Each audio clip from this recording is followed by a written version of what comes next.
Muy buenas noches, muy buenas noches, muy buenos días, muy buenas tardes, según, como esto es un podcast, lo vais a poder ver en el momento que os dé la gana del día. Por lo tanto, muy buenas a todos.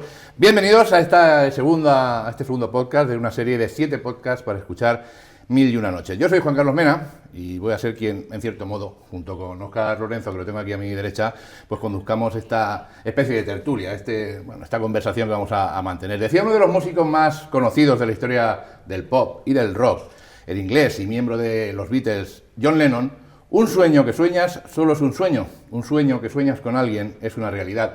Y lo cierto es que un poco de eso es de lo que va este podcast, de saber si los sueños son sueños, si son posibles, si es posible realizarlos, hacerlos realidad, incluso si es posible, haciéndolos realidad, que esa realidad supere incluso el sueño. En realidad todos soñamos, pero no todos creemos que eso que soñamos podamos hacerlo posible. Pero a veces, por lo que sea, encontramos gente que no solo se atreve a soñar y a contar lo que sueña, sino que además se pone en manos a la obra y oye, que lo hacen posible. Y es que, como dice el escritor Dan Brown, todo es posible, conseguir lo imposible solo cuesta un poco más. Bienvenidos.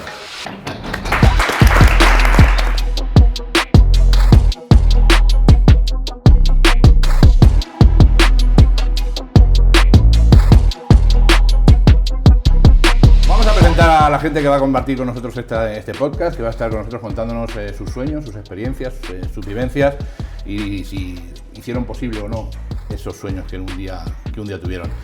A mi izquierda tengo a dos personas que un día soñaron cosas que a lo mejor no habéis soñado vosotros en ningún momento. Tenemos a Andrés Sánchez Marín, ex piloto de motociclismo, un campeón de motociclismo, que fue uno de mis primeros ídolos deportivos en mi infancia. Bienvenido, Andrés. Muchas gracias. Un aplauso para Andrés. Pues no te vas. Un poquito más allá está Niurka Hernández, que también tuvo un sueño un día, muy diferente, pero que aquí está, cumpliendo, intentando cumplir esos sueños. Niurka, muy buenas. Bienvenida. Gracias. Y a mi derecha, a la derecha de Óscar, tenemos a dos personas que junto con Óscar, también, y junto con otra gente, un día se pusieron a soñar. Los voy a presentar a los dos a la vez porque el sueño aquí es compartido en este caso. Ellos son Samuel Guardiola y Alba Lorenzo, que un día soñaron a lo grande, soñaron en morado, y aquí están. Bienvenidos. Gracias. También tenemos en el público a otro soñador, a Coque, que va a estar ahí con el micrófono para cualquiera de vosotros, de los que estáis ahí en el público. No vais a salir en cámara porque, como veis, las cámaras las tenemos enfocadas hacia nosotros, por lo tanto os da un poquito más de privacidad también, que eso también está bien para vosotros. Pues como digo, si queréis hacer una pregunta, si queréis intervenir, si queréis decir cualquier cosa, siempre que no sea una tontería, que a vuestra edad es muy normal que hagáis o que digáis tonterías, pues podéis hacerlo, ¿vale? Tenéis los micrófonos, o tenéis el micrófono en este caso abierto, solo tenéis que levantar la mano y Coque os acercará ese micrófono para que opinéis, para que habléis, para que contéis o para que soñéis también, que también tenéis derecho a soñar. Dicho todo esto, y ahora que ya nos conocemos, vamos a conocer también el asunto que nos trae hoy al Centro de Innovación Tecnológica de Almansa, que nos abre sus puertas, una vez más, con la colaboración del Ayuntamiento de Almansa. El tema que proponemos es sueños que se sueñan, sueños que se cumplen. Bueno, pues ese es el tema del que vamos a hablar un poquito hoy. Y para comenzar yo les haría una pregunta a todos, Óscar, si te parece. Adelante. O si quieres hacer tú esa pregunta que te gusta hacer tanto para empezar o no. ¿Tú quieres que empecemos con esto? Yo creo que no, yo creo que terminamos con eso. Terminamos con eso. O no. ¿Terminamos con eso o no? Bueno, como decía, vamos a comenzar. A partir de aquí, una vez hagamos la pregunta y todos vosotros contestéis esa pregunta, ya a partir de aquí es una tertulia. Ya a partir de aquí hablamos y comentamos y explicamos o no lo que nos dé la gana. Mi pregunta para vosotros, empezaremos en el mismo orden en el que os hemos presentado, si os parece, es si sois o habéis sido o habéis conseguido realmente ser lo que soñasteis, Andrés. Yo creo que cuando empecé, a veces, alguna vez me ha hecho esta pregunta, yo creo ni lo soñaba, simplemente empecé a hacer lo que me gustaba, empecé a compartir con los amigos lo que nos unía, era reparar motos, montar en moto y dar vueltas con motos que otros ya no querían. La verdad que las motos y la mecánica en mi época era muy simple, muy sencilla y no hacía falta ser o estar muy preparado para poder arrancarla, ¿no? se conseguían, la verdad en aquella época se conseguían motos de segunda mano, motos que la gente desechaba porque era la época en la que empezaban en España a llegar la posibilidad de conseguir coches, y entonces en aquellos momentos ya la moto se consideraba como un vehículo menor de transporte y se podían conseguir motos, siempre hablo de ciclomotores, que eran las motos que no estaban matriculadas. Yo creo que entonces no tenían ni la obligación de tener seguro. Y creo recordar que llevaban una matrícula igual que las bicicletas, y era más o menos fácil conseguir motos muy viejas, pero que con trabajo y con piezas que se conseguían de otras motos se podían poner en marcha. Y a partir de ahí, pues, a dejar volar la imaginación, sí, y hasta donde llegó sí. Andrés Sánchez Marín, que ahora después pues, seguramente llegaremos hasta donde tú llegaste. Un poquito más allá, un poquito más a mi izquierda, está Niurka. El sueño de Niurka fue muy diferente. Si quieres explicar un poquito primero cuál fue tu sueño y luego nos cuentas si has conseguido o más o menos realizarlo. Bueno, mi sueño siempre fue salir de Cuba para que mi hijo tuviera un futuro, porque allí no lo hay. Claro, me casé, vine para acá, no pude traerlo porque mi familia no quiso, en el sentido de que yo no sabía que me iba a encontrar aquí, nunca había salido de Cuba, me vine sola. Cuando más o menos estaba un poquito estable, ya lo pude traer. Claro, él vino con la ilusión de fútbol, porque él nunca había practicado baloncesto en Cuba. Hay que decir que tu hijo es Silfri. Claro. Para el que no lo sepa. Él vino con la ilusión de fútbol, porque es lo que practicaba allí, callejero. Y nada, llegó aquí, cuando lo pongo en el instituto, los padres de Molina fue lo que me dijeron, que el club, que lo estaban buscando gente alta, qué sé yo, y lo metí y bien. Estoy muy contenta con él en el aspecto ese, porque a pesar de que nunca practicó baloncesto ni nada, en el tiempo que llevo, veo que ha avanzado bastante. Y entonces nada, estamos muy felices, ha madurado bastante. Bueno, para como estaba. Y entonces nada, bien, estamos muy contentos. Entonces el sueño de poder traerte a tu hijo al final Exacto. y sacarlo de Cuba, sí que lo hemos cumplido. Sí Ese que está lo he cumplido. cumplido. Bueno, pues vamos a ver el sueño de los morados, de la gente que viste de morado. Bueno, yo también visto de morado, solidarizo con vosotros. Bueno, contanos un poquito, ¿habéis conseguido cumplir vuestro sueño o estáis en ello? Claro, a ver, yo diría que es muy pronto para hacer esa afirmación. Yo creo que estamos en un punto donde la posibilidad sí que existe, gracias a todo lo que se ha ido dando en estos 3 años desde que creamos el club. Pues sí que han pasado muchas cosas que como bien ha comentado nuestro compañero, al principio cuando empiezas no sueñas con eso. O sea, tú puedes tener un fin en tu cabeza, pero lo que es el camino no te lo imaginas cómo es. Entonces ahora yo creo que estamos en un inicio muy pronto de ese camino y bueno, con muchas ganas y ilusión de que se siga desarrollando como hasta ahora. Lo que pasa, Alba, que sí que es verdad que en muy poquito tiempo habéis hecho muchas cosas. Sí, o sea, la situación es que ha sido tan rápida que aún nos cuesta como asimilar lo que estamos haciendo. Entonces, como tampoco paramos, por ejemplo, este año sacamos el Rado Center, queremos ya pasar a traer otro tipo de parada de 3x3 porque la liga ya no está. Es como que no llegas a asimilar lo que estás haciendo y al punto al que estás consiguiendo llegar, pero yo creo que por lo menos el camino estamos yendo, yo creo que en un sentido en el que por lo menos para los que sí que el baloncesto era su sueño, como pueden ser Óscar o Samuel, yo creo que les acerca mucho a lo que alguna vez llegaron a imaginar. Óscar, tú estás aquí como moderador, no estás aquí para contar tus sueños, pero sí que es verdad que evidentemente tú eres parte importante de Rado Pacolo y estáis haciendo muchas cosas. ¿Todo esto lo soñáis o lo flipáis? Yo es que ya no sé ni lo que soñamos en un día, ni cómo se ha ido tergiversando todo para que estemos donde estamos. Entonces yo ya no sé qué sueño teníamos ni qué pensábamos al principio. Yo solo sé que lo que hemos hecho hasta ahora no era lo que nos imaginábamos en el principio de todo. A partir de aquí ya os digo que esto es una tertulia, podéis intervenir siempre que queráis. Yo a Andrés sí que le comentaría, no sé si tú estás siguiendo la trayectoria de esta gente, porque bueno, tu hijo sé yo que le gusta mucho el baloncesto. Bueno, tengo suerte porque conozco hace muchos años a su padre, además somos vecinos, y de vez en cuando, aunque no lo sepamos, habla de él, de él y de su hermana, ¿no? Es una cosa que le gusta mucho a mi padre, la verdad. Entonces sí, algo conozco. Realmente no soy muy aficionado al baloncesto, pese a que mis hijos también han jugado mucho al baloncesto, pero yo he acompañado más a mis hijos como padre que realmente como aficionado al baloncesto. Lo que sí es de admirar es... Bueno, yo creo que ellos no han partido de cero, yo creo, por lo que yo entiendo, han partido de -0 y están consiguiendo cosas muy bonitas y muy importantes para, me imagino, los chavales jóvenes que al final es lo que quieren, jugar y sentirse protagonistas durante un rato del fin de semana y hacer deporte, que es de lo que se trata. Y además transmitir valores. Yo creo que el deporte, lo bueno que nos va a enseñar a nuestros hijos.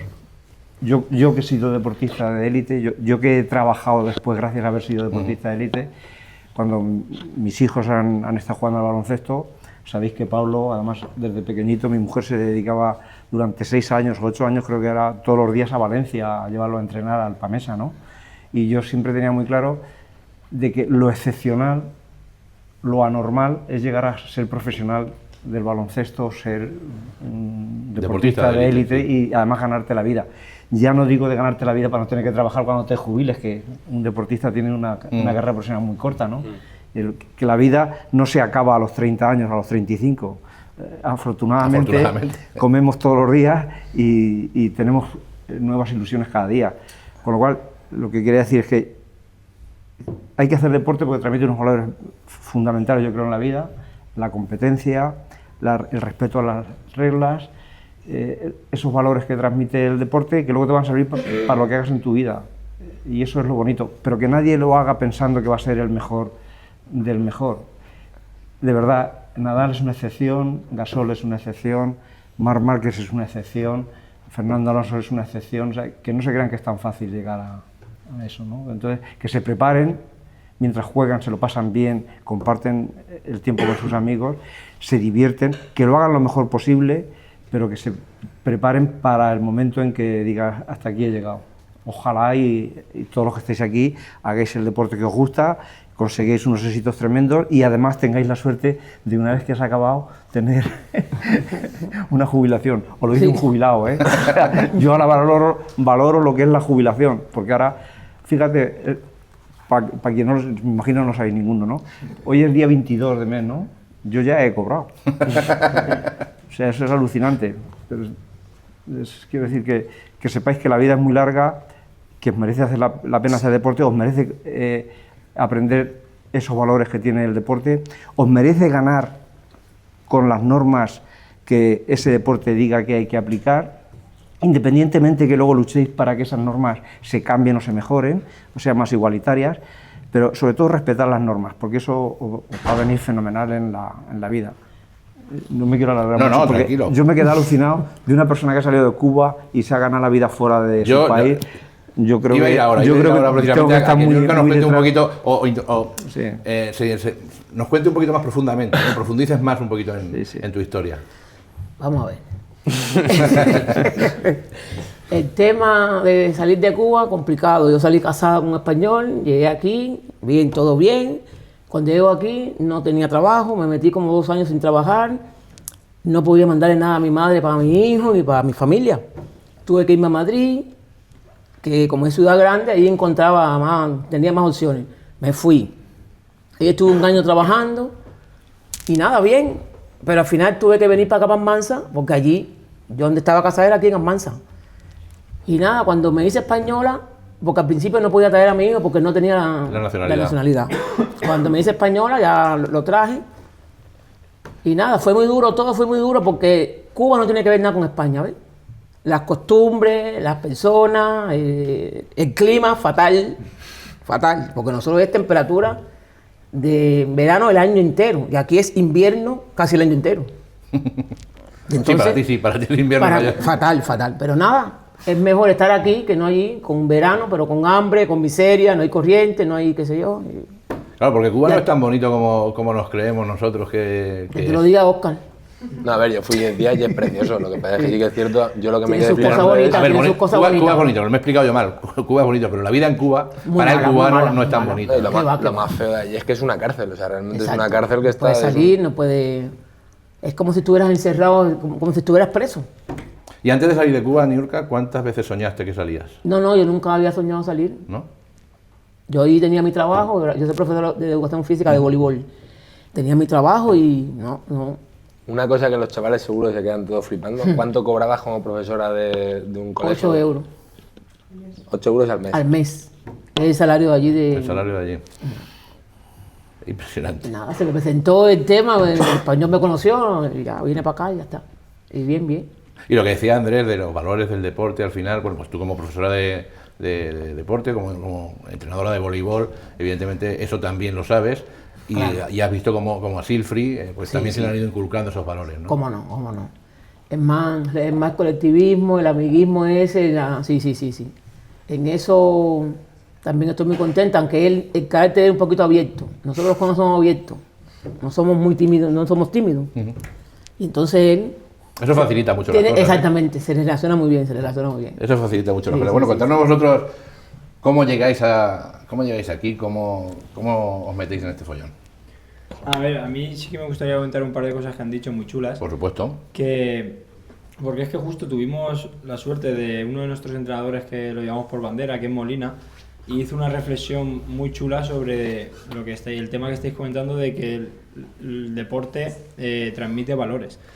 Y él, por experiencias que ha vivido muy duras y que yo creo que todos los que estamos en formación hemos tenido la desgracia de ver, hemos visto equipos donde no se transmiten los valores que estás comentando del respeto a las normas, de que se gane con esas normas y no se intenta hacer trampas y tal.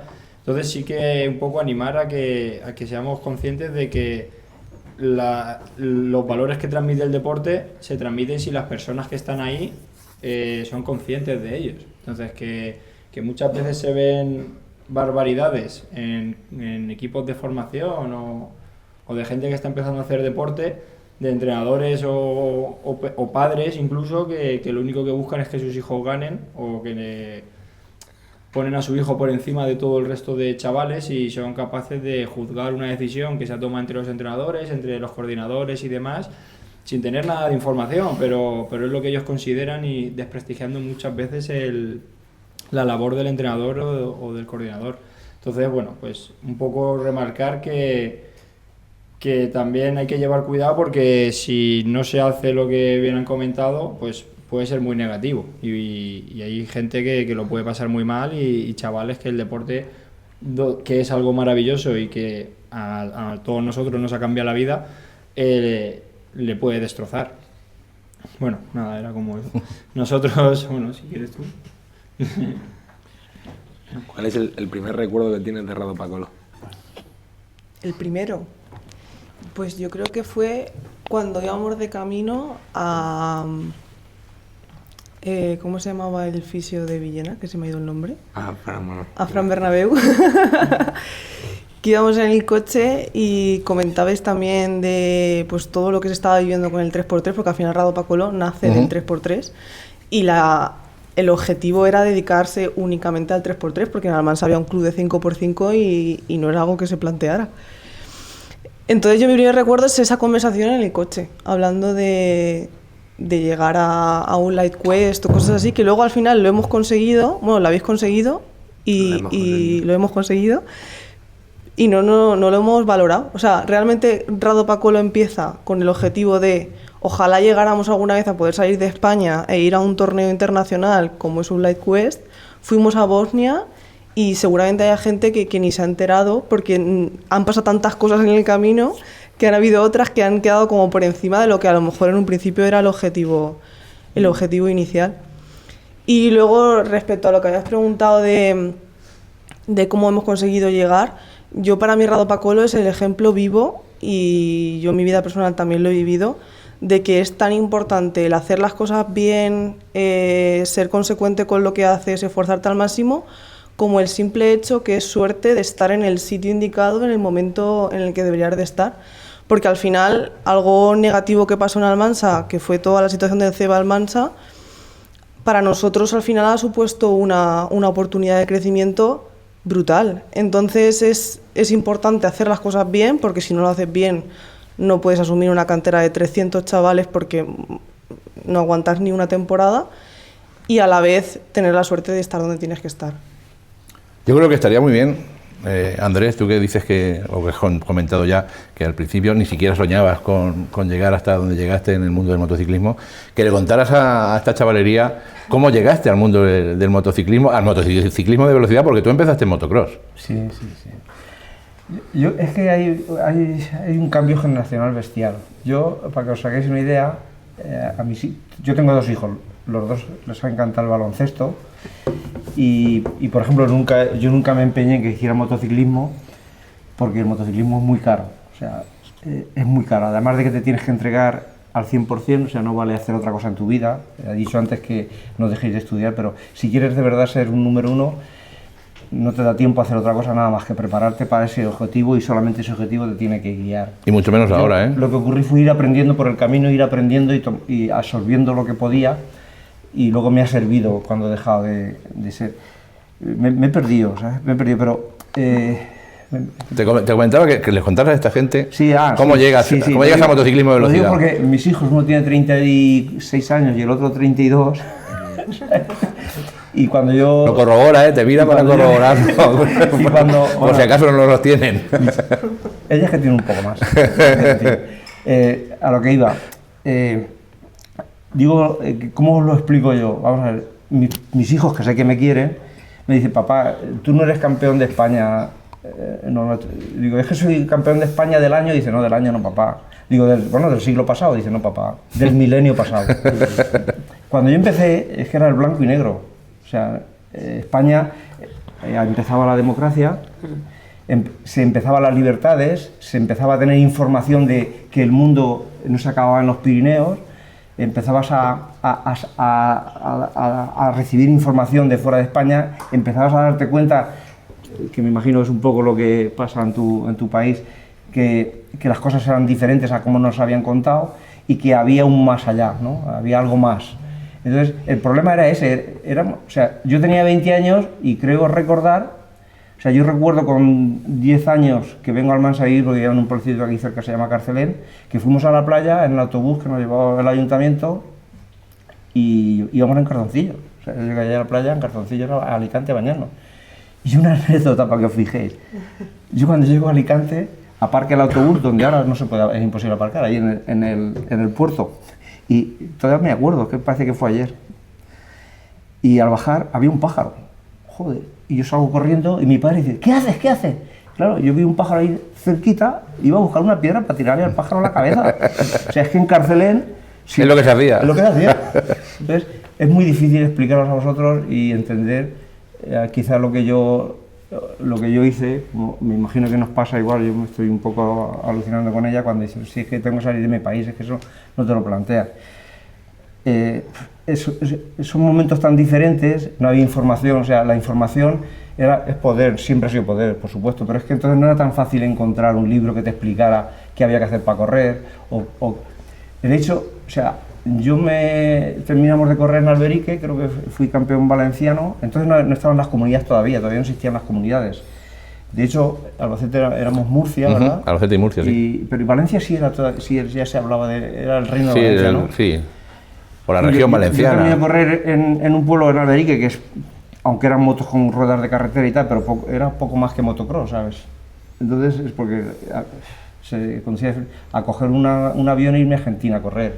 Entonces, hostia, tienes en un 747, que es un aparato que alucinas de grande, y dices, madre mía, yo recuerdo, incluso cuando tenía que ir a Finlandia, dices, madre mía, Finlandia. O sea, mi inglés no es que fuera básico, es que era menos que básico. Entonces, al final, lo único que te queda es coger un diccionario y decir, bueno, voy a ver lo que pasa. Pero claro, en Finlandia ni Matra, y dices, madre mía, ¿y dónde está eso? Entonces te ponías en la carretera y dices, pues van pasando países... ¿Eso en qué año fue? Eso en el 87, en el 82. Yo empiezo a correr en 1982. Mi primera carrera de campeonato del mundo es en Argentina. En Argentina, en Buenos Aires. Que ahí ya había una inflación bestial en aquella época. ¿Y el viaje lo pagaba una federación o algo? No, mira, para que te hagas una idea, por ser campeón de España, yo cobraba 30.000 pesetas. Yo he sido 3 veces campeón de España, 3 veces subcampeón de España, 2 veces tercero. Y por quedar tercero en el campeonato del mundo en Yugoslavia, pues no recuerdo lo que... Checoslovaquia. Perdón. En Brno.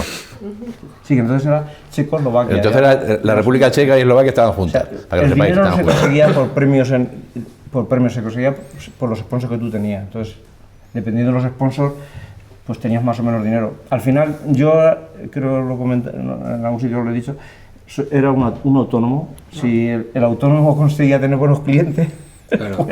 pues también es verdad que en aquella época solamente había una televisión en España. O sea, tú enchufabas la tele, no había mando a distancia, ¿eh? No había eso del mando a distancia es una cosa muy moderna. Yo era el mando a distancia en mi casa. O sea, me dice, nene, cambia la tele. Pon la 2. Claro, había 2 canales, pero bueno, Pon la 2, nene. que también es verdad que si tú salías en la televisión, si no salías, vale, pero si salías en toda España. Claro. O sea, yo cuando he Claro. tenido la suerte de que las carreras que yo he ganado han salido en televisión española a principios de los años 80, pues salías en toda España. O sea, te lo veía un tío de Almería o un tío de Galicia, ¿no? Entonces eso también era una ventaja a la hora de buscar un sponsor, ¿vale? No, y entonces es verdad también, Andrés, que el motociclismo era mucho más televisado, a ver, en el sentido, no más televisado que ahora, evidentemente el MotoGP lo ve todo el estaba en mundo, abierto. MotoGP lo ve todo el mundo, pero, Como dice Larriñano, pero ¿no? estaban abiertos y los campeonatos de España se televisaban y los campeonatos de Europa se televisaban y eso y tenía muchísima audiencia, ¿no? Como ahora es verdad que también los televisan, de acuerdo, pero ya no tienen la audiencia que tenía antes. Eso es, para que os hagáis una idea, será como al que le gusta la NBA. Pues si no ves la NBA en tu casa es muy difícil que te guste. Claro. Y para que a tu padre le guste la NBA, me imagino que os tendrá que costar un montón que hacerle a vuestro padre que se dé de alta en DAZN o en Movistar, ¿verdad? Hombre, si estás en Movistar ya ven el fútbol y... Chicos, que podéis preguntar, que podéis comentar lo que os dé la gana, ¿eh? Si hay alguien que quiere hacerle alguna pregunta a alguien de los que están en esta mesa, menos a mí, podéis hacerlo cuando queráis. Niurka, sigue con tu historia, que nos encanta la historia que nos estás contando. Nada, que salir de Cuba es muy fuerte, porque son cambios muy duros. Al final te adaptas, porque no tiene comparación el tema, pero la parte sentimental, fatal. Porque estamos solos aquí, no tenemos a nadie, no puedes ir a Cuba cada vez que quieras ir porque el tema económico y nada. Pero tenemos que estar aquí. Claro, eso te iba a preguntar, o sea, ¿has ido a Cuba desde entonces? Claro, voy todos los años. Sí. ¿Y no tienes problemas para entrar y salir? Que va, todavía soy ciudadana cubana, todavía no he perdido la nacionalidad cubana. Que por eso es que voy todos los años, para no perderla. Para no perderla. Exacto. ¿Y qué te encuentras cuando vas? Más miseria aún, más problemas, más... Cuba es un país que no avanza. En vez de ir para adelante, va para atrás, porque no está como cuando yo salí, ¿ves? Yo llevo ya 15 años aquí. Y ahora es que te quitan la corriente 24 horas. Las tiendas, ya no hay tiendas como antes, que tú podías ir con el euro y comprabas, ya eso no lo hay. Una miseria todo. Nos hemos traído gente muy interesante, Óscar. Pero es la dictadura que hay allí, que no tenemos... ahí no hay de otra. Y no hay manera de salir, ¿eh? Desde luego, Digo, nos hemos traído gente muy interesante. El podcast puede ser de 3 o de 4 De horas. todas las horas que nos dé la gana. Lo que pasa es que igual esta gente se quiere ir luego. Pero bueno, vamos a continuar. Vosotros también podéis intervenir, ¿eh? Que estáis ahí muy callados. Sí, a ver, es que lo nuestro pues, es lo que hablamos, me queda un poco a un segundo plano. Estamos aún en mucho inicio, ojalá y dentro de muchos años podamos contar una historia mucho más bonita y chula como la suya. Pero Como hay que tener personajes de relleno también. De todas maneras, es verdad y lo hemos comentado. ¿Aquí alguien quiere decir algo? Una pregunta. Pues adelante, vamos a darle el micrófono. Sí, Vamos, joven, hay que estar más rápido. Venga, Matías, por Dios. Para Samu, sobre todo. Si no hubiera estado el CEO Almansa, ¿el Rado Paco lo habría sido un 5x5 desde el inicio? no, a ver, nosotros cuando estaba el CEO Almansa, nosotros creamos el club jugábamos solo 3x3. Lo que pasa es que nosotros, la directiva somos 7 y durante los meses de la temporada de 5x5, cada uno y cada una, pues también estaban las chicas, estábamos en sitios diferentes, en equipos diferentes y en clubes diferentes. Entonces nos juntábamos los meses de verano, porque todos somos de Almansa, nos juntábamos los meses de verano para jugar torneos de 3x3. Pero Rado Pacolo solo existía en verano. En verano y luego durante el año cada uno, pues yo estaba en Alicante, Óscar estaba en Moisén ese año, había otros por Alicante, Coque estaba en Albacete, o sea, cada uno estaba en un sitio. Entonces, pero bueno, cuando pasó todo esto, pues decidimos, además de en verano, venirnos durante el año y estar aquí todo el año. ¿Te he respondido? Sí. Genial. Lo que sí es verdad, Samu, es que fue un paso importante y yo no sé si lo llegasteis a pensar lo suficiente. Pues no. Bueno, un paso de 10 minutos. de hecho, a mí mi madre todavía me lo echa en cara. Porque, bueno, nosotros teníamos un poco nuestras vidas enfocadas en diferentes proyectos, en diferentes historias. Yo este año se supone que ya tendría que saber si soy profesor o no. Tenía oposiciones y demás. Y al final, pues sobre todo Óscar y yo, pues toda esa línea la cambiamos de nuestra vida y nos enfocamos mucho más aquí. El resto de la directiva, por suerte, sí que pudo mantener sus líneas personales y dedicarle muchísimo más tiempo del que le estaba dedicando y ayudar, que sin ellos sería imposible. Pero sí, fue un cambio grande y también, pues evidentemente, toda la gente del pueblo que estaba, antiguos coordinadores como Juan y Ángel, y gente que estaba en el club, entrenadores y demás, que si ellos no hubieran ayudado, evidentemente nosotros 7 no podríamos haber hecho lo que estamos haciendo, ni mucho menos. Tenemos más gente que quiere intervenir. No le he preguntado el nombre antes a la chica que ha intervenido. ¿Cómo te llamas? Javier. La chica y el un chico. Me he equivocado por el pelo, perdona, Javier. Tenemos otro chico que quiere intervenir. ¿Cómo formasteis el Rado Pacolo y con qué ideas? Bueno, sigo yo. Oscar también puede contestar, ¿eh? Y Alba. Y Alba. A ver, nosotros realmente, Rado Pacolo empezó porque nosotros nos gustaba mucho jugar al baloncesto, y es cierto que aquí nosotros en Almansa, pues como estaba planteado el club, no teníamos la posibilidad de hacerlo. Entonces al principio pues, nosotros nos buscábamos torneos, nos buscábamos partidos, nos buscábamos ligas internas. ¿Y qué pasa? Pues que al final éramos gente muy joven, que todavía pues el trabajo que teníamos era muy pequeñito, entonces no teníamos dinero. Entonces dijimos, bueno, pues vamos a hacer un club, hacemos unas camisetas y a ver si por lo menos nos pagamos la gasolina de los viajes. Y un poco empezó así, que simplemente queríamos jugar, queríamos conocer cosas nuevas, pero no teníamos los recursos. Entonces, pues como al final somos todos del pueblo y teníamos mucha gente que nos podía apoyar, pues decidimos crear un club para poder pedir ayuda. Y a partir de ahí, pues como al principio pues fuimos ganando los primeros resultados y luego mucha más gente le gustó cómo lo hacíamos y demás, pues fuimos planteando otras cosas. También es cierto que yo creo que un poco, al principio igual no teníamos la idea, aunque yo creo que algunos sí que la tenían en la cabeza, pero creo que conforme se fue pasando el tiempo, creo que nosotros no nos veíamos identificados con ningún club cercano a nosotros, o no era como el club que nos representaba, y creo que a la vista está, porque al final Rado Pacolo creo que es el club más atípico que yo he visto en ningún sitio, ¿no? Todo se hace muy diferente a lo que estamos acostumbrados. Entonces yo creo que dentro de la directiva casi todos teníamos motivaciones por crear algo que fuera con lo que nos identificáramos. Y creo que en parte lo hemos llegado a conseguir. Hay muchas cosas que hay que pasar por el aro y que no convencen, pero hay en otras que creo que lo hemos conseguido. Yo le preguntaría, porque ha comentado antes Samu lo de en verano jugar a baloncesto y el resto del año trabajar. Tú también trabajabas y luego te ibas a correr en moto. Sí, sí, no quedaba otra. Es el problema del deportista unipersonal, es que eres tú el que se tiene que conseguir los medios y luego, por ejemplo, el mundo del motociclismo pues es muy reducido, ¿no? O sea, también es verdad que en aquella época, es lo que decía antes, se empezaba a abrir la frontera o a abrirnos al mundo, y entonces en Almansa había mucha historia. De hecho hay 65 años, hemos celebrado hace un par de ellos el motoclub. En Almansa había carreras desde hace muchísimos años y había una cierta afición.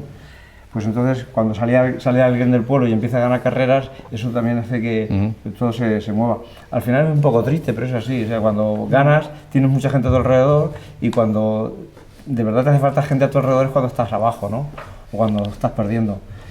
Pero tuve suerte, empecé a ganar carreras y eso hizo que en Almansa se viviera un poco ese fenómeno, y precisamente porque era algo muy singular, pues era también llamativo, ¿no? Entonces, las carreras que yo empecé a correr, porque en España no había circuitos entonces, eran sobre todo en Valencia, que está más o menos cerca de Almansa. Entonces se podía ir el domingo por la mañana, había mucha gente de Almansa que iba a ver las carreras y luego volvía a casa a comer o comía por el camino, ¿no? Entonces eso me facilitó el poder continuar ahí y el poder dar el salto al Campeonato de España y del Campeonato de España al Campeonato del Mundo y demás, ¿no? Pues ellos no lo han visto, pero había circuitos urbanos, como eso que montan luego en el recinto ferial, pero por las calles de Almansa. Yo tenía la suerte de tener la meta en la esquina de casa. Yo vivía donde estaba la meta, en la calle Pérez Galdós. Ahora lo que hacemos ahora, lo que procuramos hacer es que, de hecho le llamamos así, motos clásicas en movimiento. Entonces eran carreras de verdad. Además que efectivamente la gente cuando se salía o se llevaba a alguien por delante, que incluso podía perder la vida, los bordillos, o el mismo piloto podía perder la vida. Los bordillos, las farolas. Durante mi época en activo en los circuitos permanentes, pues desafortunadamente ha fallecido mucha gente, ¿no? Entonces eso incluso llevó, o sea, cuando yo empiezo a correr, por ejemplo, corríamos en motocross en un circuito que hay aquí saliendo, no sé si habéis visto, Transportes Penedès, saliendo hacia la autovía de Valencia a Alicante, a la derecha, detrás de Transportes Penedès hay un circuito de motocross. Nosotros empezamos corriendo en motocross todos los amigos, porque era lo que se llevaba en España, con motos de una cilindrada que es 250 centímetros cúbicos, ¿vale? Entonces, esa misma moto, le quitabas las ruedas, le ponías ruedas de carretera y podías correr en velocidad. Pero la velocidad se corría en pueblos. Se ponía alguna alpaca de paja que otra, pero al final la gente estaba literalmente al lado de, bueno, pues de otra manera, al lado de la pista. Entonces, el problema es que antes o después hay un error o por parte del piloto o hay un problema mecánico, y cuando te pasabas de frenada o te chocabas con otro, te ibas contra, lo normal es que te fueras contra alguien del público, ¿no? Entonces, desafortunadamente, hubo muchas, a lo largo de los años, muchas desgracias. Eso hizo que las carreras con esas motos tan potentes se prohibieran, y se bajó la cilindrada. Tampoco era la solución, pero bueno, no había circuitos en España y durante un tiempo se permitió que siguiéramos corriendo ahí, ¿no? Ahí hay otra pregunta, Javier de nuevo, que quiere preguntar algo. ¿Tú crees que si hubiera habido más seguridad en cuanto a los accidentes de moto y todo eso, habrías durado más en tu carrera o no tenías miedo a eso y terminaste cuando tuviste que terminar? No. Tú cuando quieres hacer algo, no sé, es como si juegas al baloncesto, no estás pensando en que cuando caigas te vas a hacer un esguince, que antes o después te lo vas a hacer, eso está claro. Si juegas al baloncesto, un esguince te vas a hacer seguro, ¿no? O si juegas al voleibol. Entonces, tú no piensas en eso, tú piensas en que quieres que la pelota entre. Pues tú cuando haces un deporte de motociclismo, en mi caso, procuras no pensar en que es peligroso. Yo sí que es verdad que cada vez que iba a un hospital, yo me maldecía, decía, yo afortunadamente siempre he tenido buena salud hasta ahora, y cuando estás en el hospital las primeras 24 horas dices, qué dolor, qué daño, qué hago yo aquí, merece la pena, pero afortunadamente, o sin afortunadamente, es que es el momento en el que estás muy dolorido, muy mal, y que estás consciente, pero pasan las horas y esto es lo que me gusta, esto es lo que sé hacer, incluso en mi caso, cuando ya yo en un momento que llegué a ser profesional de eso, o sea, solo hacía correr en moto, entonces ya solo entrenaba para eso, solo vivía para eso, y lo que hacía es competir. Entonces, ya te digo, cuando estás en el hospital, y luego otra cosa que es lo que ella decía, ¿no? Cuando tú estás corriendo el campeonato del mundo, hay momentos en que el hospital además es que estás solo, o sea, porque no hay nadie a tu lado, ¿sabes? Si además es en un país en el que no dominas el inglés o no dominas el idioma en el que estás, pues todavía es más difícil explicarles dónde te duele realmente, esa base de las ecografías que te hacían, las radiografías. Entonces, pero esos son los momentos malos que tienes que aceptar. En el momento en que pienses que el deporte que estás practicando te va a producir algún daño, es que ya lo quieres dejar o lo vas a hacer solo por hobby. Entonces, solo por hobby ya no es competición, ¿sabes? Yo sigo montando en moto a día de hoy. Con mi mujer, cuando podemos, nos vamos a montar en moto, pero eso ya es un hobby que hacemos y no es competición.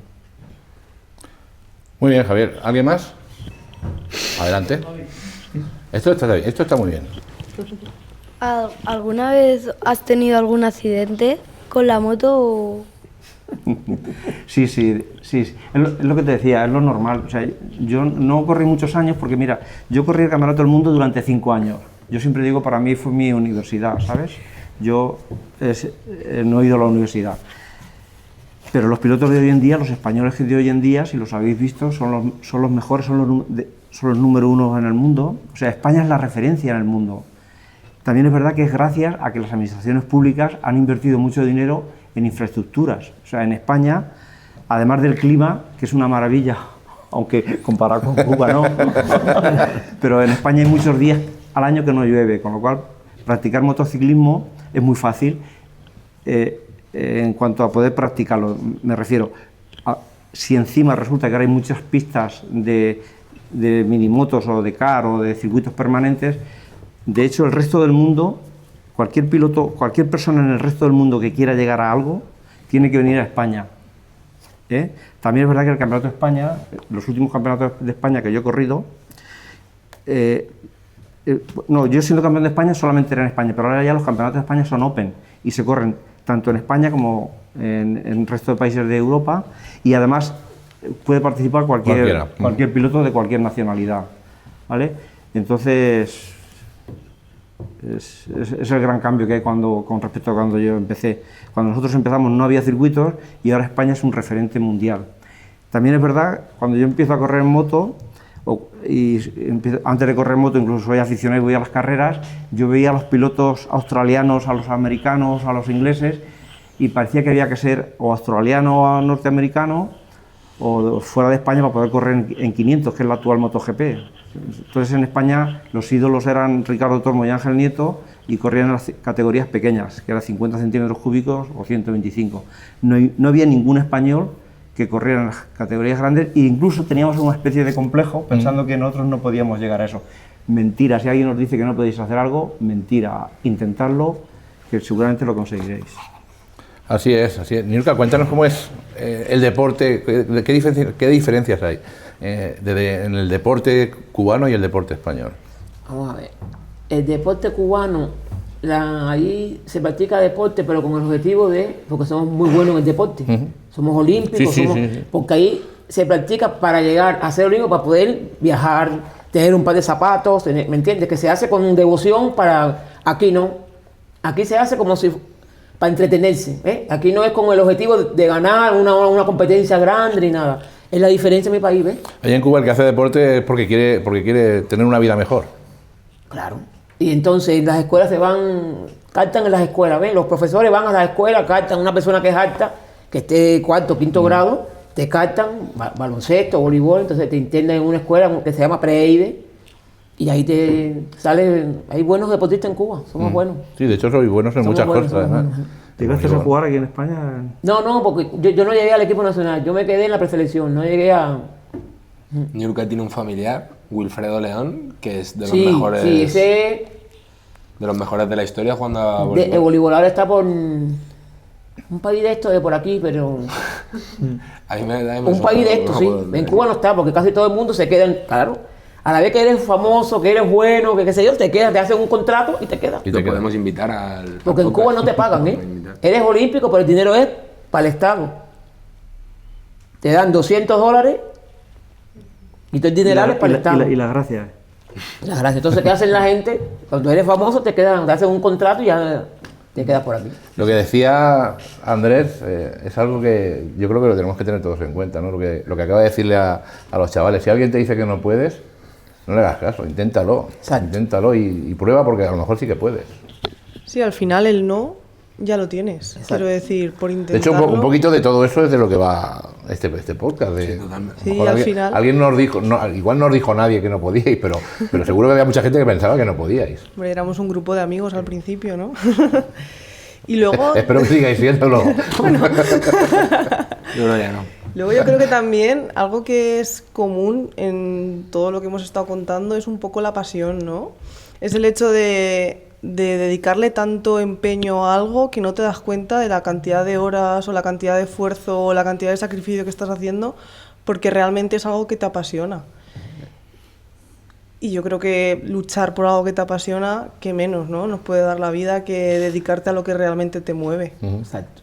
La pasión es clave, es fundamental, ¿no, Niurka? Sí. Para todo. Para todo. Para todo. Tenemos una pregunta ahí por el... Pues, ¿hay preguntas? Buenas tardes.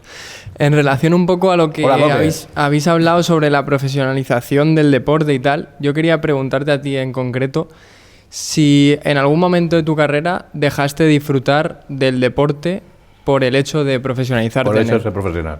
Y dicho esto también, si en algún punto de tu carrera te arrepentiste de haberte profesionalizado y no haberlo hecho a nivel más amateur. No, yo si vuelvo a nacer me volveré a casar con esta mujer que tenéis aquí y ser motorista, eso lo tengo muy claro. Si pudiera volver atrás, lo que haría es entender antes de lo que yo llegué a entender, que cuando eres profesional solo vale ser el primero. Mira, yo os cuento, cuando yo empiezo a ser bueno en el Campeonato de España, hay dos tíos que eran muy buenos en el mundo. Uno era Ricardo Tormo y otro era Ángel Nieto, ¿vale? Además había unos españoles también, aquí había un tal Benjamín Grau que también era muy bueno, y había otra serie de pilotos que eran muy buenos. Para mí el hecho de estar con ellos ya era bestial.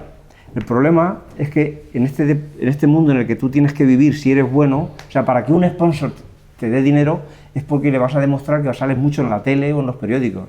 Si no le eres rentable no te va a dar dinero, te dará dinero un año porque es amigo tuyo. Incluso te dirá, y si no me pones un cartelito no pasa nada, ¿sabes? Pero si tú quieres vivir gracias a un sponsor, ese sponsor necesita rentabilizar su inversión en ti. Entonces, a mí me costó entender que había que estar delante y no solamente disfrutar. Eso es lo que empezaría un poco a aplicarme a mí mismo con más tiempo, ¿no?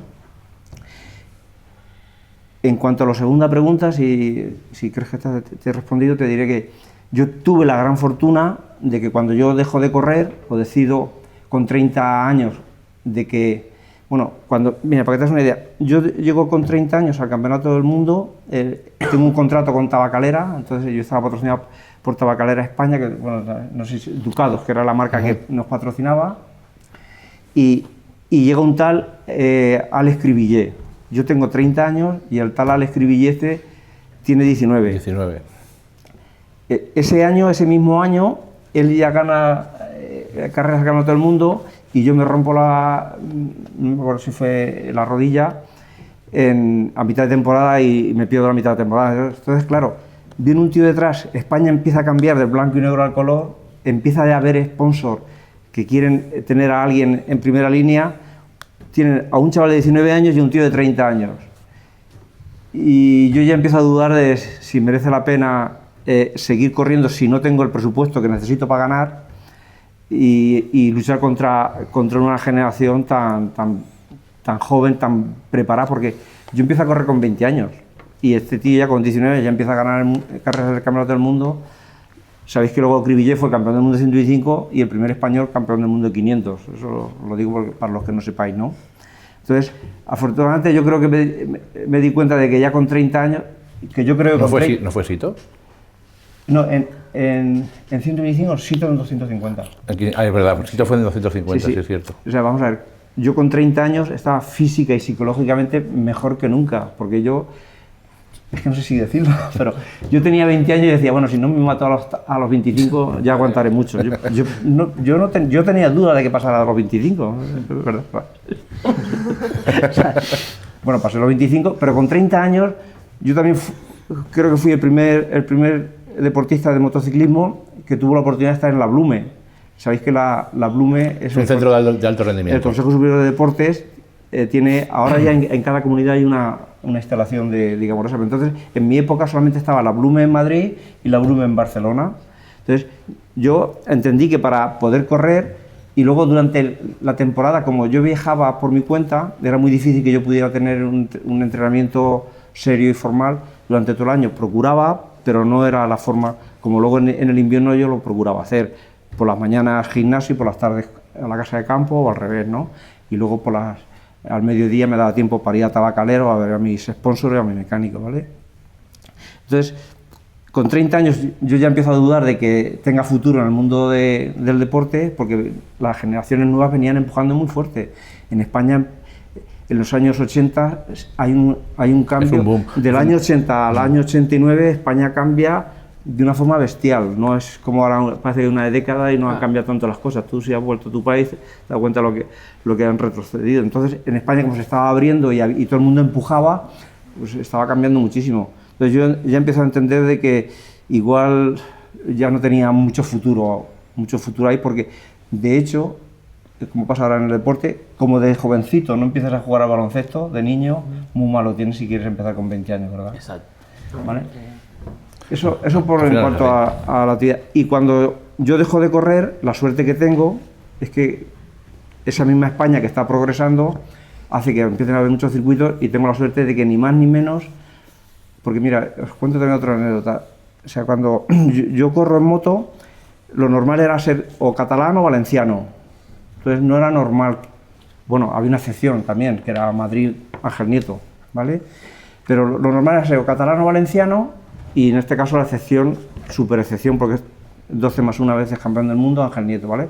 Pero siempre decían, coño, la excepción es un tío de Albacete. ¿Cómo es que un tío de Albacete, qué pinta un tío de Albacete corriendo en moto? Si no hay circuitos y no hay fábricas y no hay... Y en Albacete se vendían 20 motos al año. O Si es que, porque dice, bueno, es que en Barcelona, entre la afición que había, las fábricas que había y las tiendas que había mercado. En Valencia igual, el clima y bueno, que son 4 millones en Valencia y son 8 millones en Cataluña. Entonces, yo era una excepción. Y bueno, pues mira, pues tuve esa suerte. Pero esa excepción, cuando yo dejo de correr, España va progresando y también es excepcional que en Albacete hagan un circuito. Y yo tengo la gran suerte de que en el circuito de Albacete, de alguna manera, en los años 80, como yo ya he sido 3 veces campeón de España, 3 veces subcampeón y ya había ganado muchas carreras, pues se hablaba con frecuencia de mí y pensaron, de la misma manera que mi nombre me consta que se usó para decir, coño, hay un tío que es campeón de España y vamos a hacer una instalación para que pueda practicar o pueda entrenar, ¿no? Entre otras cosas, claro, por supuesto, no para mí en exclusiva. Pero bueno, ya empiezo a plantearme dejar de correr y me llaman del circuito, porque además de que dicen, oye, pues mira, estamos haciendo una instalación donde cuando termine o esté hecha, tú podrás venir a entrenar, pues y ya si ya empiezo a hablar de que dejo de correr, pues oye, pues nos gustaría contar contigo para trabajar. Y yo empecé a trabajar en el año 90 en Albacete hasta que hace 3 años que me he jubilado, con lo cual yo gracias a las carreras no he ido a la universidad, pero he sido director gerente de una instalación que en España había 10, ¿no? O sea, el circuito costará un poco más que un buen polideportivo, pero en cada pueblo lo normal es que haya 1 o 2 polideportivos. En cambio, circuitos en España, digo yo que hay muchísimos, pero estamos hablando de 10 circuitos de cierto nivel y a lo mejor hay 20 pistas de kart, ¿no?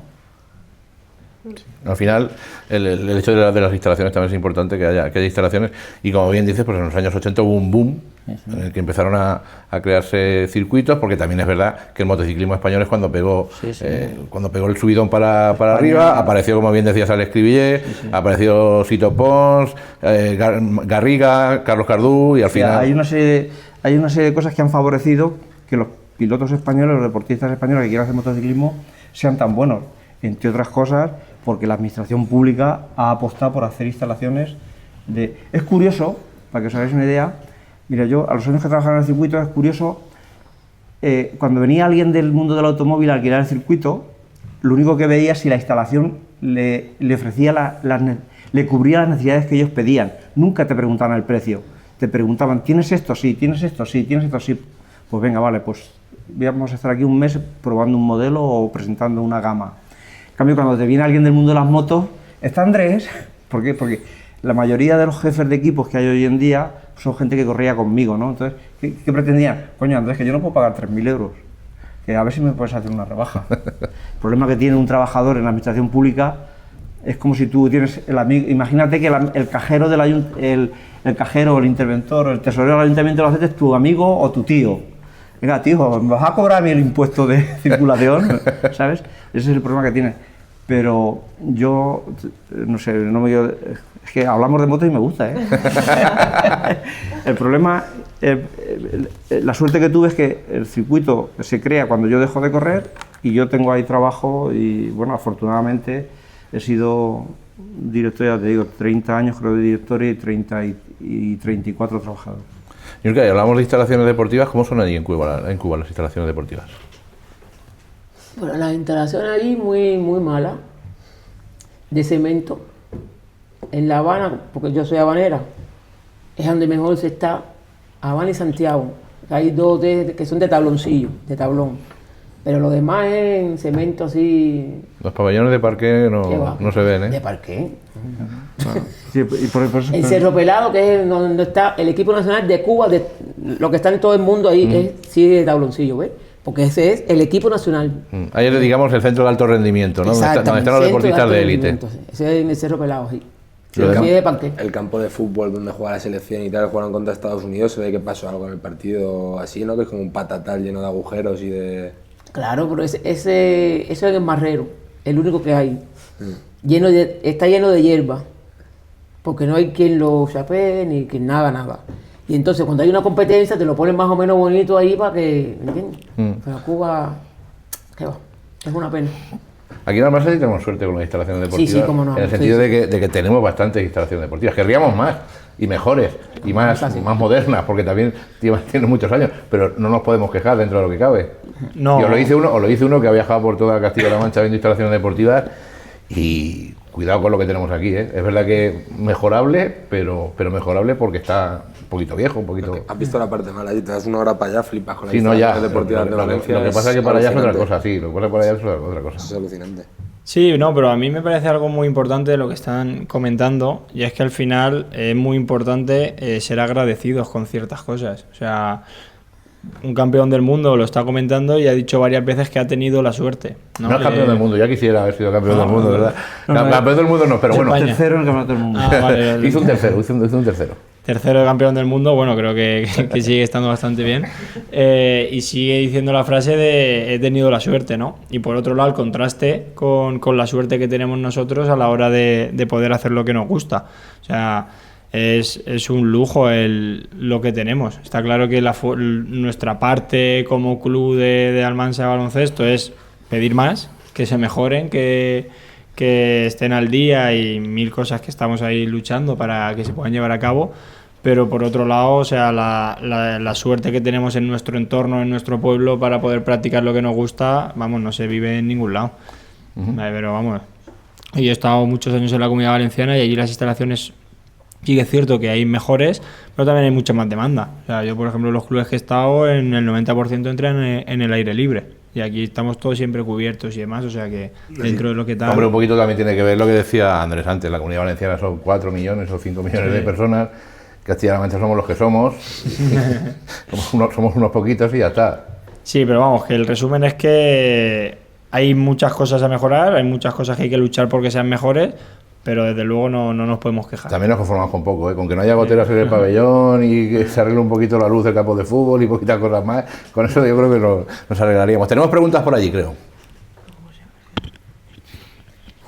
Que si antes de ser campeón del mundo, antes de ser profesional, te hubieran dicho que hoy... Si te hubieran dicho que ibas a ser profesional y haber participado en lo que has participado antes de empezar o cuando empezaste porque te gustaba, ¿te lo hubieras creído? Ni lo soñaba. Yo ni lo soñaba. Mira, es que se lo he comentado a ellos, pero en la época en la que yo nací, en la España en la que yo nací, lo normal es que tus padres tuvieran 5 hijos como mínimo. En mi caso éramos 7. Entonces tampoco trabajaban las mujeres, o sea, solamente entra el sueldo que entraba a casa normalmente por el sueldo que cobraba el cabeza de familia del padre, ¿sabes? Es que no te lo puedes ni imaginar. O sea, mi padre bastante tenía con darnos de comer todos los días, ¿sabes? Entonces, comprar una moto para que tu hijo corriera en moto, me imagino que sería como si tú le dices a tu padre ahora que quieres ir a la luna. Se puede ir a la luna porque ¿no? Hay gente que va, claro. Los amigos del Elon Musk ¿no? Sí. Van al espacio, o sea, es algo tan inalcanzable que tú, ya te digo, empiezas a hacerlo porque te gusta, porque ves que hay, donde alguien no ve que tiran motos y que de esta pieza y de aquella y de la otra puedes hacer una, entonces pues se hacía. Yo también es verdad que recuerdo que ni la Guardia Civil ni los problemas, no existían ni el IVA existía, o sea, ¿sabes? Y el IRPF tampoco, por cierto. Entonces... Y en los coches montaban los 7 hermanos, el padre y la madre para ir a la playa, montaban todos en un coche, ¿eh? Yo recuerdo, mi padre tenía un Seat 600, sí? ¿sabes?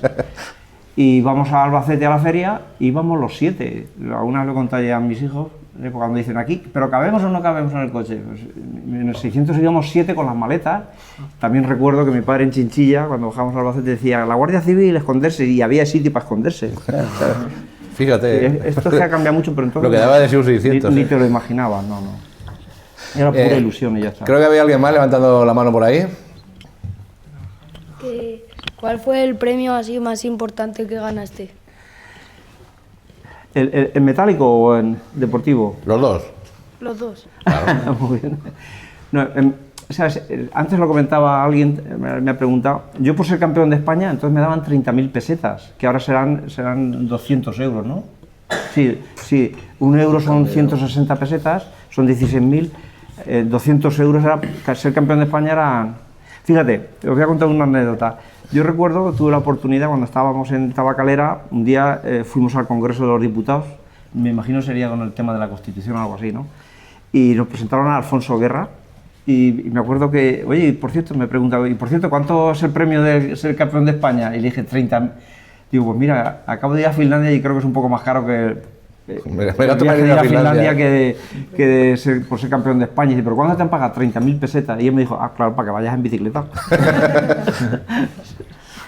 Entonces, y el premio, yo estoy muy contento de los campeonatos de España que he ganado. Estoy contentísimo de haber ganado aquí en Almansa cuando he ganado. Y estoy contentísimo de haber hecho segundo detrás de Ricardo Tormo o tercero detrás de Ricardo Tormo y Ángel Nieto. Entonces, pero al final lo importante es los títulos de campeón de España que tienes, ¿vale? ¿Alguien más? ¿Había alguna pregunta más? Allí en Cuba, ¿elegiste el voleibol porque se te daba mejor o porque te gustaba más? Me gusta mucho el voleibol y se me daba bien. Cuando lo empecé en 4º grado, porque allí van cantando a los chiquillos por las escuelas. Y desde 4º grado que me cantaron, porque siempre he sido alta. Y nada, me gustaba mucho. Que es que como has contado lo de que el deporte era una manera de escapar del país, igual te gustaba más otro, pero lo hiciste para ver si tenía futuro. No, porque al final ahí cuando eres una chiquilla te apuntas sin pensar que vas a llegar a nada. En el transcurso desde los años que te das cuenta que ya cuando te empiezan a cantar, que tú vas de categoría en categoría, ya te das cuenta que vas llegando ya a la preselección, equipo nacional, y ahí es otra historia, ¿ves? Pero cuando tú empiezas allí, no empiezas con la ilusión de nada de eso, empiezas porque te gusta el deporte, para escapar de los padres, y termina la escuela y te vas a entrenar, ¿entiendes? Sí. Ya después que eres un poquito ya, que tienes 15, 16, ya sabes que o eres buena o te quedaste o no, ¿ves? ¿Alguien más? Más para Óscar, Samu, ¿cómo, para el dragón, cómo ha sido el logo de Rado Pacolo? ¿De qué viene lo de que el dragón haya sido la forma de representar? Estábamos entre un dragón o un mapache, ¿era? Sí, un dragón o un mapache. Era un pato. Un pato. Un dragón y un pato. Entonces la decisión fue en la directiva, hizo una votación y salió el dragón en vez del pato. Pero ¿y por qué un dragón o un pato y no, no sé, un león y una gacela? El pato porque a mí me gustan mucho los patos. O sea, y aparte gracioso porque el hijo de Niurka, el que hemos hablado ya un par de veces, su insulto más gracioso es ese, es pato. Bueno, no voy a decir a qué se refiere porque mejor que no, pero su insulto más tal es pato. Entonces a nosotros nos hacía mucha gracia y lo pusimos.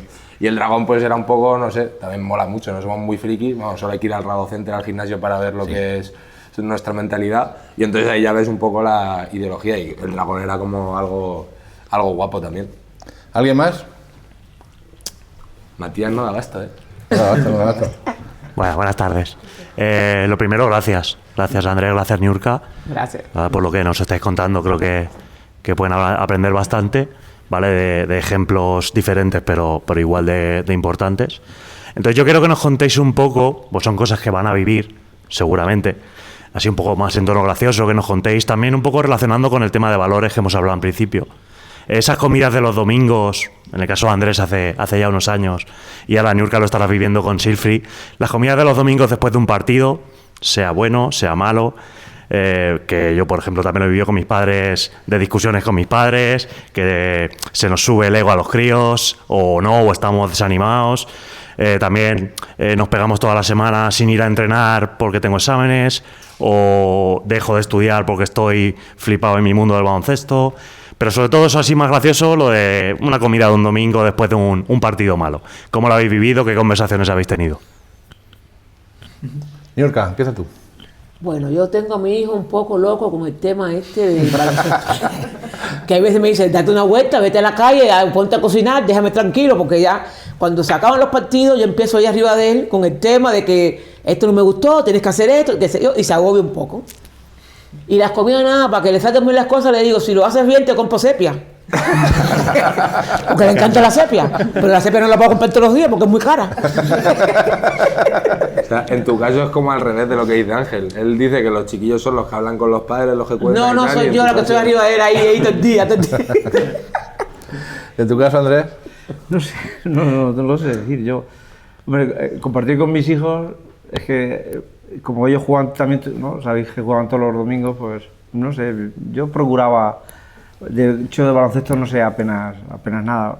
La verdad es que he ido a tantos partidos de baloncesto que me lo cuando lo pienso digo, no es posible que haya ido a ver tanto baloncesto, ¿sabes? Porque ahora son tus hijos, ¿cómo no vas a ir a verlos, ¿sabes? Y yo creo que lo importante que hablábamos era eso, de que decir, vale, pues te lo has pasado bien y lo has hecho bien yo recuerdo antes, tú lo decías, ¿no? Yo recuerdo que en el PAMESA lo que nos decían siempre, padre que hable, niño que no juega. Eso sí me llegó muy hondo, ¿sabes? Porque efectivamente era curioso cuando íbamos los padres del PAMESA a los partidos, normalmente los que gritaban mucho en contra de los árbitros o los que decían barbaridades eran normalmente los de los otros equipos. Porque nosotros teníamos muy claro que si decíamos algo fuera de tono, el niño se quedaba sentado en la silla, ¿sabes?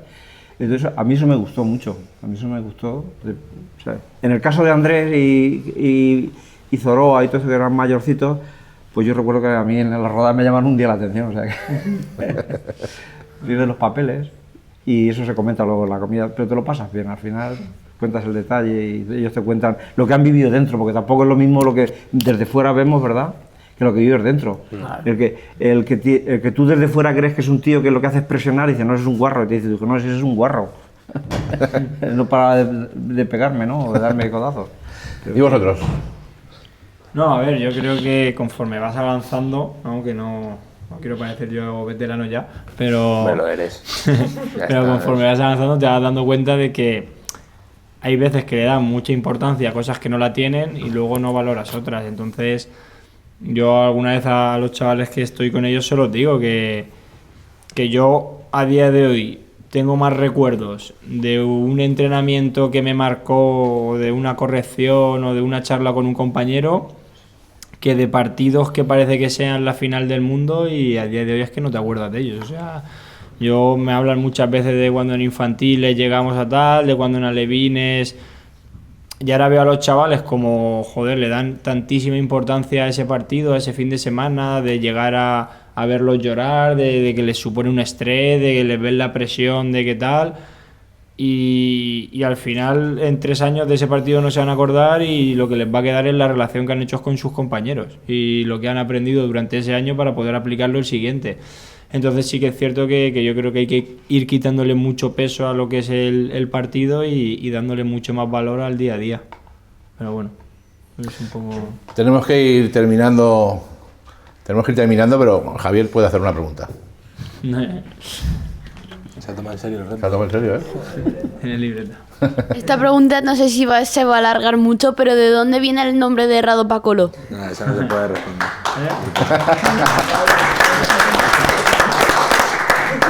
Tenéis que develar el gran secreto. Esa no tiene respuesta. Hay rumores por ahí, cosas que se inventa la gente, esa no se puede responder.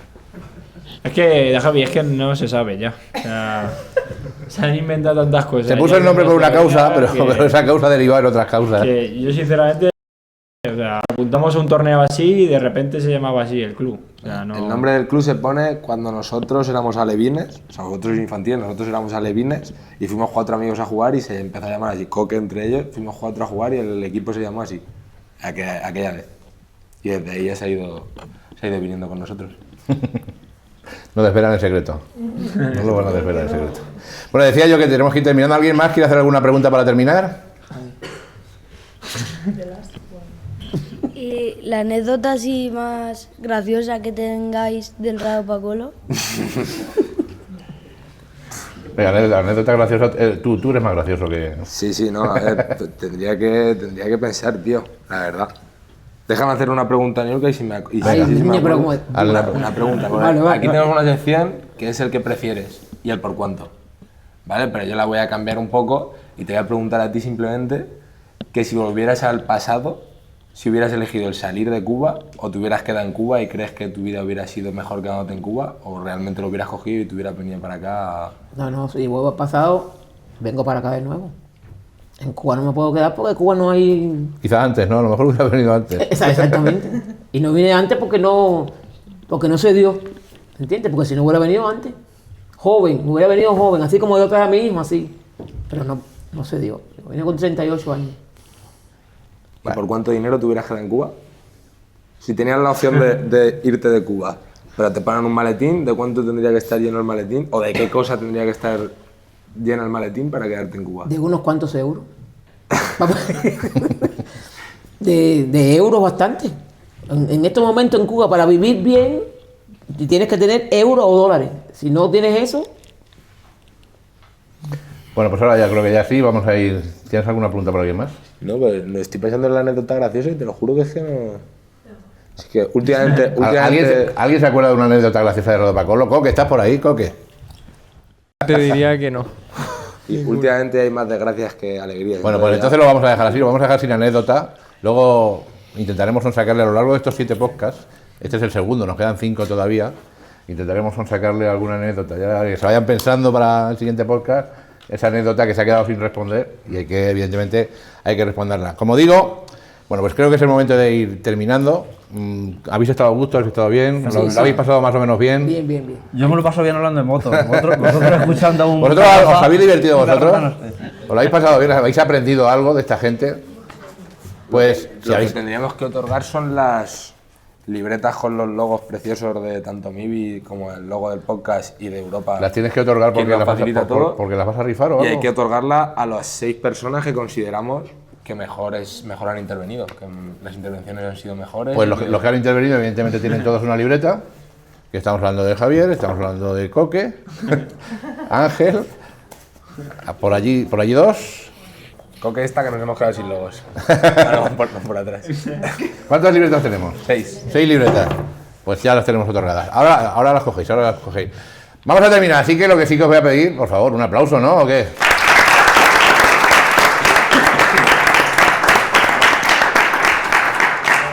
Bueno, pues si no os habéis aburrido mucho, os espero para el siguiente podcast, que será, no sabemos cuándo lo vamos a hacer todavía. Pero bueno, ya os avisaremos cuándo lo vayamos a hacer. Y lo dicho, muchas gracias a todos por haber estado aquí, muchas gracias por supuesto a vosotros por haber estado aquí, por haber estado con nosotros, muchas gracias chicos. Un placer, ¿eh? Y para mí un placer, como siempre, presentar estos podcasts. Así que nada, gracias a todos. Hasta luego.